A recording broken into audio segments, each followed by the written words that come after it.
Hi, I'm Carlin Holbrook. I'm a John Maxwell Team certified coach, teacher, trainer, speaker, published author, and influencer with more than 25 years of global leadership experience.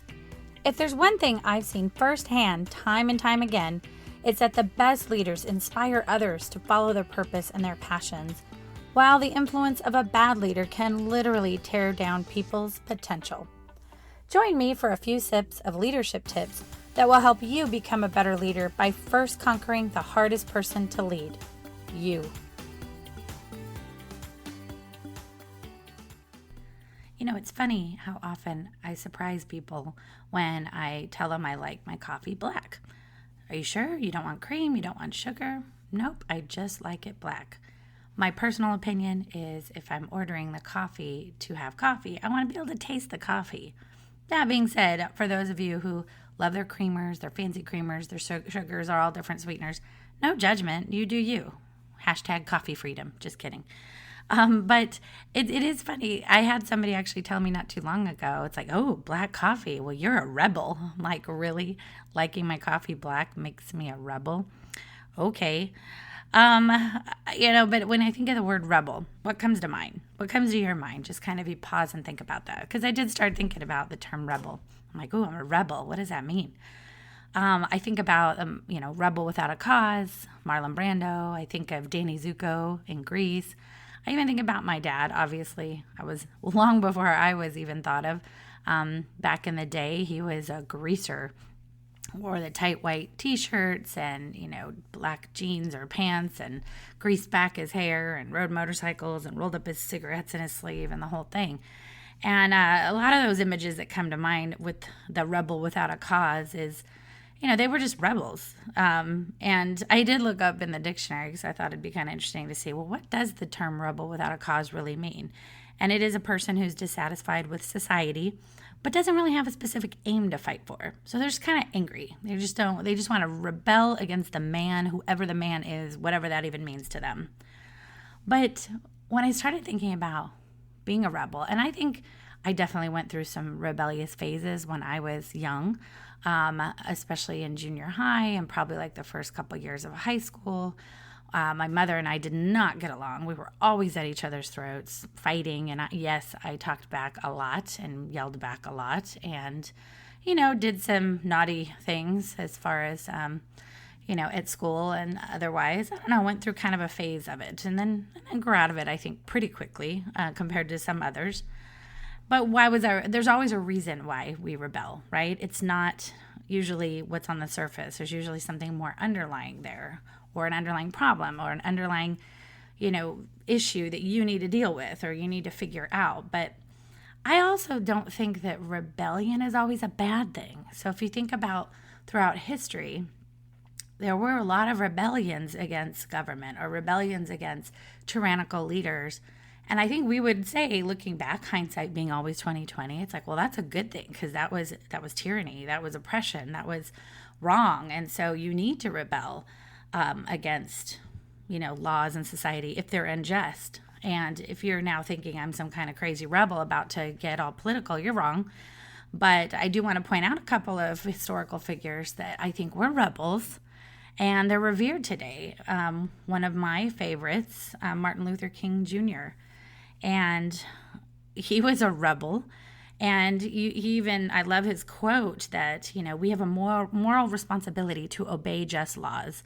But conversely, one has a moral responsibility to disobey unjust laws. I mean, Dr. King was a prime example of walking against, marching against, speaking out against unjust laws. And I don't think anybody today, minus maybe a 0.0000% of people, but I really don't think people today would look at that as like, oh, he was a rebel without a cause. He clearly had a cause, and he was defying what was at the time considered law. But I think, needed to happen. It was a good thing. So I think that sometimes we get a little too worried about being rule followers. We get a little too wrapped up in, well, I have to do what, this person says, this government says, this company says, whatever. And we don't think about, is that really where leadership is? Is that leading? Or isn't that kind of conforming? I think about another figure in history, and that's actually Jesus. Jesus Christ. I think a lot of you know I've spoken on my podcast before. I am a person of faith, but I'm going to speak to everybody right now. And he's a historical figure, whether you believe in him as your Lord and Savior or not. He hung out with riffraff. He went against the laws of the time. He actually brought gender equality into that culture of the time. He talked to women. He talked to a Samaritan woman at a well when he really shouldn't have. Jews and Samaritans at the time did not talk to each other. Not to mention, she was a single woman, and talking to her as a man. Like, you didn't do that. He brought women into his inner circle as disciples. I mean, I look at him and I just think, wow, he was a rebel way before his time. And I wish more people would recognize just what an amazing example he is of being a leader. But he had to rebel against culture and laws and state and perceptions and all of those things in order to reach people with the God's message of love and light. And I love that. In fact, he inspired Paul to write in his letter to the Romans that we do not be conformed to the pattern of this world, but be transformed by the renewing of your mind. Then you will be able to test and approve what God's will is, his good, pleasing, perfect will. Now, renewing of your mind, if that's not like a hello, it's so important about how we shape our thoughts and how we think and our mental health and everything, then I don't know what is. And there it is, right there, black and white in the Bible. Another rebel, if you will, I think was Walt Disney himself. He transformed the animation industry against all odds, against people saying, you're an idiot, against multiple setbacks and failures. And he really was able to get people to see his vision, so much so that 55 years after his death, he is still regaled. His legacy still lives on. And he absolutely was a rebellious, transformative type of person that a lot of people naysayed against. Another one, and this hits home for me, was I went to yesterday, the Central Florida Community Arts annual breakfast. And Joshua Vickery is the founder and CEO, he is the founder. But yesterday, after 11 years, was his very last breakfast with the group and time with the group, because DC saw how wonderful he was and came, and now he's moving there to be on the world stage of helping with arts for older adults across the nation. And why Josh, to me, is such a transformative and inspirational leader is because he even said in his speech that he knows a good leader is someone who knows when it's time for them to move on and leave it in capable hands of others to bring in fresh perspective, to bring in fresh thinking. And I felt like there's so few leaders out there that really get that you have time in a seat, but there is a time for when you need to move on, and you should move on, both for your growth and your continued path and journey to go to other places and help others, but also to let the people come after you and create and have a new vision or, continue some of the legacy, but also bring in some fresh thinking. I just thought he is absolutely a transformational leader. And again, one might argue a rebel, because he started CFC Arts with about 20 people in a garage talking about it and had a vision. And I'm sure along the way he had a lot of naysayers or had a lot of people looking at him like, really? Are you crazy? And some of the programs that they offered and some of even the principles that they based their organization on, in some ways a lot of ways, I think, well ahead of its time and could be perceived by some as a bit rebellious. All are welcome. Doesn't matter what your talent and ability is. Wait, what? This is an arts program. You're singing into public forums.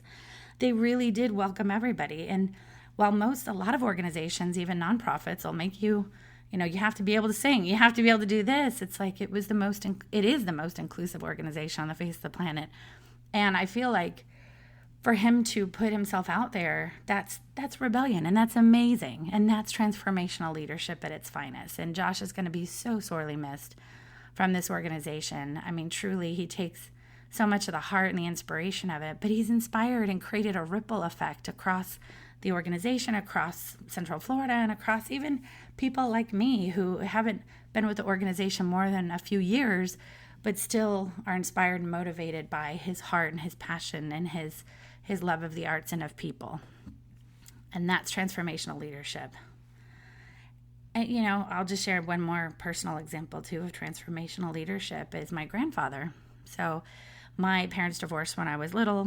We spent a lot of time with my grandparents, and he transformed my life. And I wish he was still alive that I could tell him that. I don't think I ever really recognize to what extent my work ethics, my integrity, he taught me all about that and honesty and that a firm handshake. Of course, this was pre-COVID, a firm handshake and building relationships with people were the most important thing.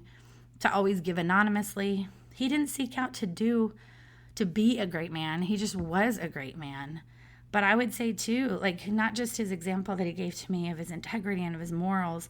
And he was like the classic, child of immigrant story from rags to riches, from super poor to, super wealthy. But he also was so humble, like all the way. You never would have thought that about him. And he didn't forget that people helped him get to where he was. And so I think in a lot of ways, he was a transformational leader to me and in my life, but also a bit of a rebel too, because he was a Catholic Hungarian son of immigrants. English was his second language. And then my grandmother was Protestant, Howell, a little bit more of the uppity, social circles, and married her. So they were both a little bit rebellious, even against their family's wishes. She converted to Catholicism too in order to marry him. So a lot of rebellion there, right? We have people who have a dream and have a want and have a desire, but continue to go forward, keeping all the other people's opinions, and the noise out of their heads. I think it's amazing. So, these were just a few examples that were kind of going around in my head of really transformational leadership.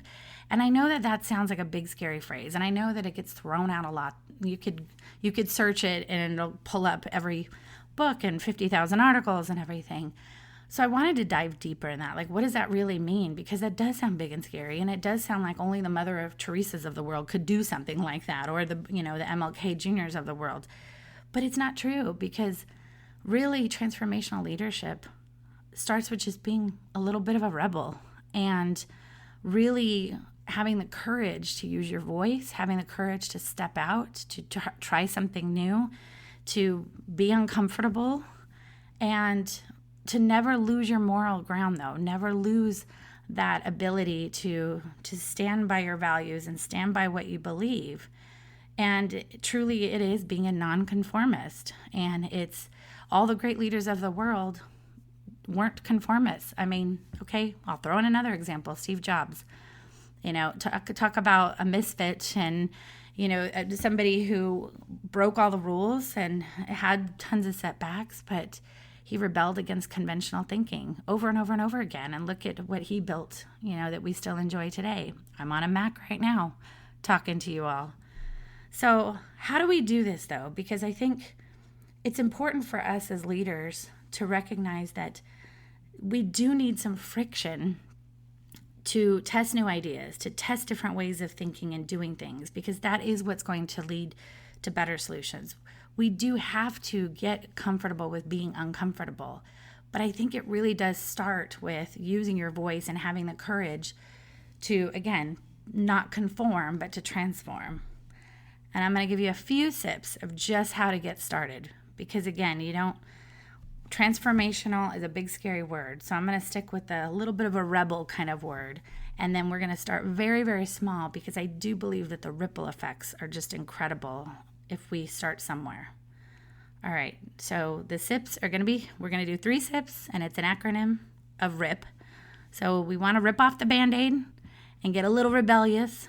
So SIP number 1 with R, resist conventional thinking and culture. Oh my gosh, this is so uncomfortable to do.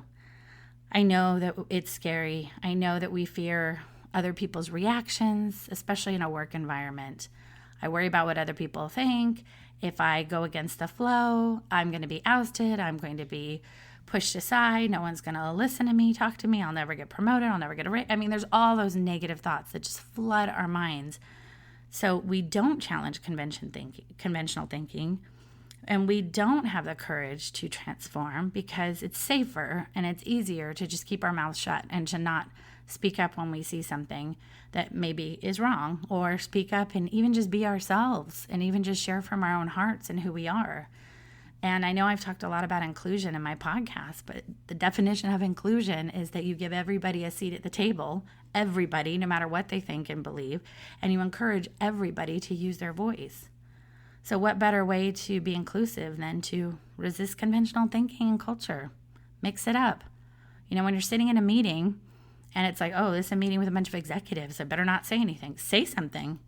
You know, when those like things come to your mind about the things you shouldn't do, flip them on a dime and do it. I've had those moments where I'm sitting in there and it's like, oh, I better not counter my VP, or I better not counter somebody else with a higher title, or I'm not sure I should say anything because this really isn't my meeting and haven't told my boss what I'm going to say.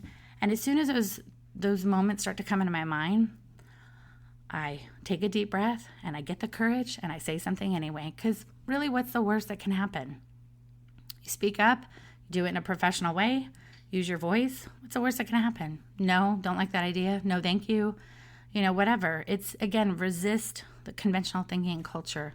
Go against flow. There's no way you're ever going to change culture if you don't start to make those pivots. All right, second sip. I, for inspiring others. You can transform the world even more as a leader when you inspire others to listen to and trust their own voice and their instincts and their thinking, and encourage and inspire them to speak up and give them a voice. Especially being a leader, tell people, I want you to say something in these meetings. I want you to use your voice. I encourage you to. I will have your back. It doesn't matter.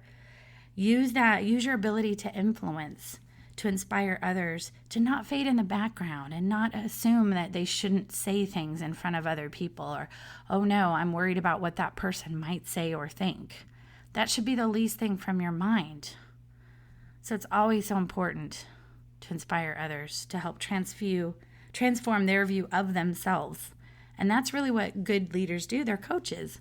They help others see that they matter and they have the answers, and their instinct, their intuition, their thoughts, their opinions matter. Last tip. P for pick one thing that you can do to turn a cultural norm on its head. This can be super simple. It could be as simple as, I'll give you an example of what I've done lately. I don't like signature lines in emails, and I'll tell you why. I think they foster old school business memo formats.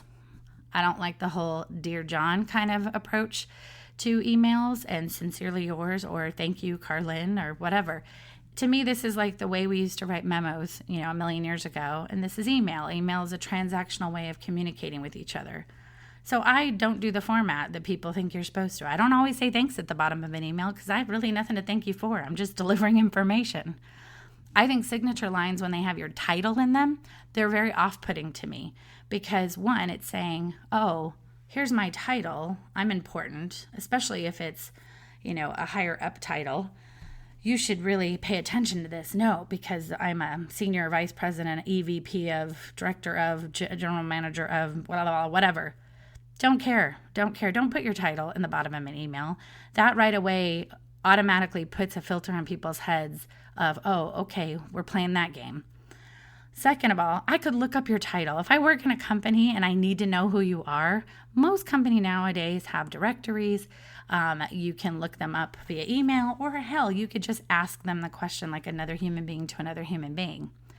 I think the other thing they do is if it has your contact information and number and all of that, again, there's other ways to get this information. If somebody really wants to contact you, reply to the email that you literally just sent. If someone needs your phone number, frickin' ask for it. I just think signature lines are such a ridiculous waste of time. And to me, they're even worse when people start to put graphics in them or quotes or sayings or whatever. And it's like, oh, bless. I know they mean well. I do.